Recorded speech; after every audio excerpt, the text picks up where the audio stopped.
안녕하세요. 오늘은 레위기 이야기를 들려드리려고 합니다. 레위기는 하나님과의 관계에서 거룩함과 정결이 얼마나 중요한지를 설명하는 책이에요. 이 책은 출애굽기에서 이스라엘 백성이 시내산에서 율법을 받은 뒤 하나님께서 그들에게 거룩한 삶을 살아가라고 명령하신 내용을 이어갑니다.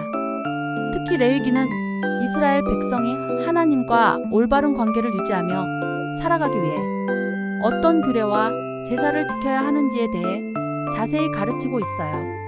조금 어렵게 느껴질 수도 있지만 하나님과 사람 사이의 특별한 약속과 그 의미를 이해할 수 있도록 차근차근 설명해 드릴게요.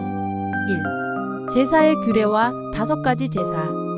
레위기의 첫 부분은 제사에 관한 이야기로 시작됩니다. 당시 이스라엘 백성은 제사를 통해 하나님께 감사드리거나 죄에 대해 용서를 구했어요. 여기서 5가지 주요 제사가 나옵니다. 번제 제물을 완전히 태워서 하나님께 드리는 제사로 헌신과 순종을 상징합니다. 소제 곡식을 드리는 제사로 감사의 의미가 담겨 있어요. 화목제 하나님과의 화평과 이웃과의 화목을 위해 드리는 제사입니다.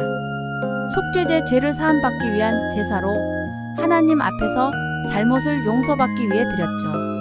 속건제 물질적 잘못을 용서받기 위한 제사로 피해를 입힌 사람에게 보상하는 의미도 포함됩니다. 이러한 제사는 하나님께서 이스라엘 백성에게 죄를 씻고 하나님과의 관계를 회복할 수 있는 방법을 주셨다는 것을 보여줍니다. 하나님과의 관계는 단순히 신앙에 그치지 않고 우리의 일상적인 행동과 마음가짐까지 포함하는 깊은 관계라는 것이죠. 제사장과 레위인의 역할. 레위기에서 제사장의 역할은 매우 중요합니다.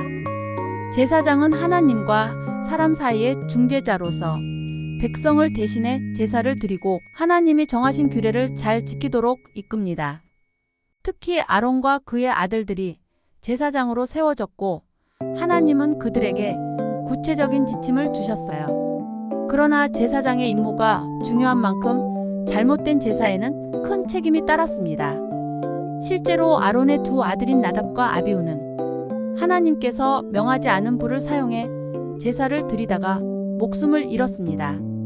이는 하나님께 드리는 예배가 얼마나 신성하고 중요하게 여겨져야 하는지 강조하는 사건이었어요. 3. 정결에 대한 규례. 레위기에서는 하나님과의 올바른 관계를 위해 정결을 유지하는 것이 강조됩니다. 여기서 정결은 단순히 깨끗한 상태가 아니라 하나님 앞에서 적합한 상태를 뜻합니다. 이 정결의 규례에는 음식, 피부병, 집안의 곰팡이, 그리고 신체적 배출 등 여러 가지가 포함되어 있어요. 이를 통해 하나님께서는 일상생활의 모든 부분에서 하나님의 백성답게 살아가라고 가르치신 겁니다. 특히 음식 규례는 당시 문화와 밀접하게 연관되어 있었으며 백성이 구별된 삶을 살아가는 데 도움을 주었습니다. 이러한 정결 규례를 통해 하나님께서는 이스라엘 백성이 언제나 거룩하고 순결한 상태로 하나님과 동행할 수 있도록 하셨습니다. 예를 들어 부정한 상태에서 하나님께 나아갈 수 없었고 정결한 상태로 다시 돌아와야만 예배에 참여할 수 있었어요. 4. 대속죄일 욤키푸르. 레위기에서 가장 중요한 행사 중 하나가 바로 대속죄일입니다. 이날은 1년에 한 번 제사장이 이스라엘 백성의 모든 죄를 속죄하는 날이었어요. 제사장은 먼저 자신과 가족을 위해 속죄제를 드리고 이후 백성을 위해 제사를 드렸습니다. 그리고 2마리의 염소를 준비해 하나는 제물로 바치고 다른 하나는 광야로 보내는데 이것을 속죄 염소 또는 아사셀이라고 불렀습니다. 이 염소는 백성의 죄를 짊어지고 광야로 보내져서 백성의 모든 죄가 사라지기를 상징했어요.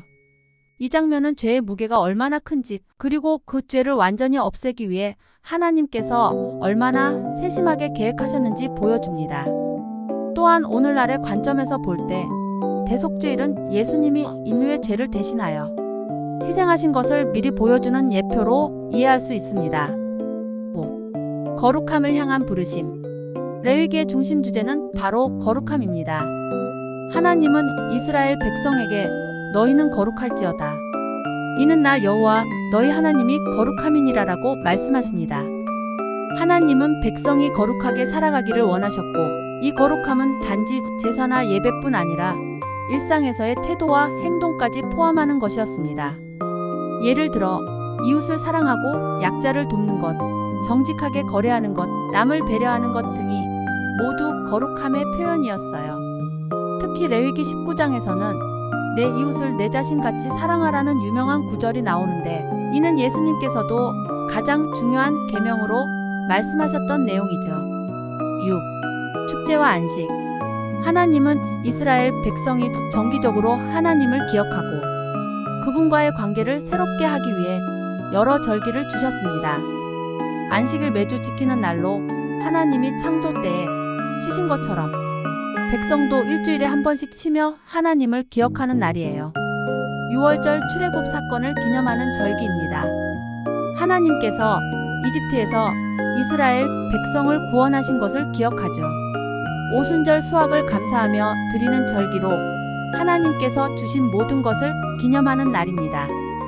속죄일 앞서 설명드린 대속죄일로 죄를 씻고 하나님과의 관계를 새롭게 하는 날입니다. 초막절 광야 생활을 기억하며 하나님께서 백성을 지켜주신 것을 감사하는 절기입니다. 이 절기들은 단순히 명절이 아니라 백성들이 하나님을 기억하고 감사하며 그분께로 돌아가는 시간으로 공동체 전체가 함께 하나님께 집중할 수 있는 특별한 시간이었습니다. 레위기를 통해 우리가 배울 수 있는 중요한 점은 하나님과의 관계는 우리 삶의 모든 영역에서 거룩함과 정결을 요구한다는 것입니다. 레위기는 하나님께서 이스라엘 백성에게 단지 종교적인 행위만이 아니라 삶 전체에서 거룩한 모습으로 살라고 말씀하신 책이에요. 오늘날 우리에게도 하나님을 사랑하고 이웃을 사랑하며 진실하고 거룩하게 살아가는 삶을 요청하고 있다는 것을 알 수 있습니다. 레위기의 중요한 구절을 몇 가지 소개해 드릴게요. 레위기 11장 45절 내가 거룩하니 너희도 거룩할지어다. 하나님이 우리에게 거룩함을 요구하신다는 말씀으로 우리의 일상에서도 하나님을 닮아가야 함을 가르칩니다. 레위기 16장 30절 이날에 너희를 속죄하여 너희를 정결하게 하리니 너희의 모든 죄에서 너희가 여호와 앞에 정결하리라. 대속죄일에 대한 구절로 하나님께서 우리의 죄를 씻어주시고 다시 새롭게 하신다는 약속을 담고 있어요. 레위기 19장 18절 내 이웃을 내 자신과 같이 사랑하라.